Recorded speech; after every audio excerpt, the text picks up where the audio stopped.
Now to the deadly school shooting, and one of the classrooms the Parkland shooter fired into was a Holocaust history class. As the students discussed the Nazi regime's systematic persecution and murder of 6 million Jews, they found themselves targets.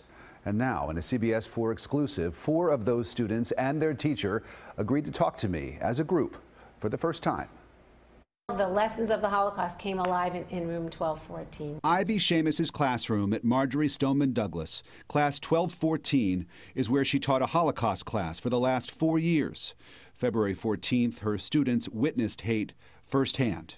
We all just kind of tried calling 911. We were trying to keep each other calm, too. We were trying to stay quiet.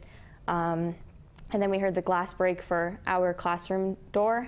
Confessed shooter Nicholas Cruz shot out the glass pane and fired directly into the classroom. We just all darted to separate corners. Whether you went to the left corner or the right corner was your choice, and for some it was unfortunately the wrong choice. Sid Fisher, Daniel Zeffrani, Kelly Plower, and Hannah Carbozi were all in Mrs. Seamus's Holocaust class when the shooting took place.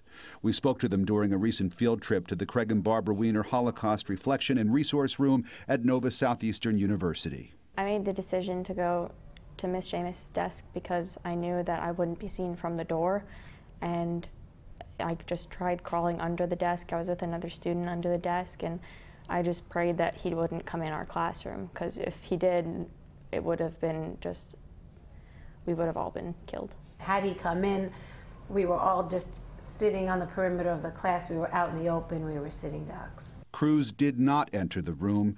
Instead, he shot through the door's blown-out window. The kids who huddled by Mrs. Seamus's desk survived. The ones who scrambled to the room's opposite corner were shot. There was a filing cabinet and a laptop cart there that I guess they thought that they could push in front of them, but we didn't have enough time. There wasn't enough time for them to hide.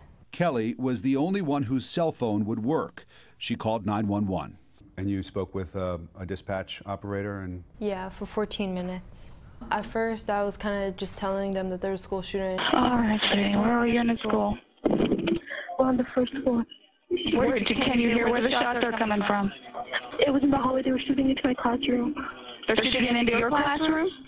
They were. 2 of their classmates were killed, Nicholas Dworet and Helena Ramsey. 4 others were wounded. And it was Sid that looked at me and said, Mrs. Seamus, are we going to die today?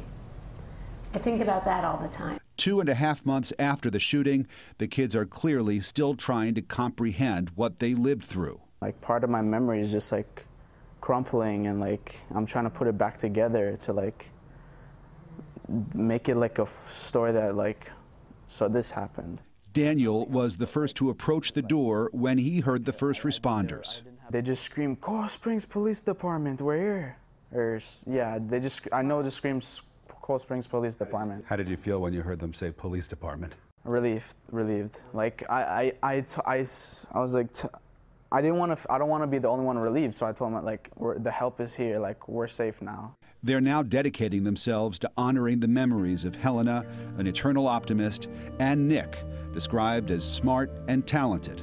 Because of their future was stripped, I think that we should look forward to ours. Everything I do is for them and the other 15 that lost their lives. We're not going to let this stop what we're doing in the future and our plans for life. And tomorrow night at 6, we'll have part 2 of our special report.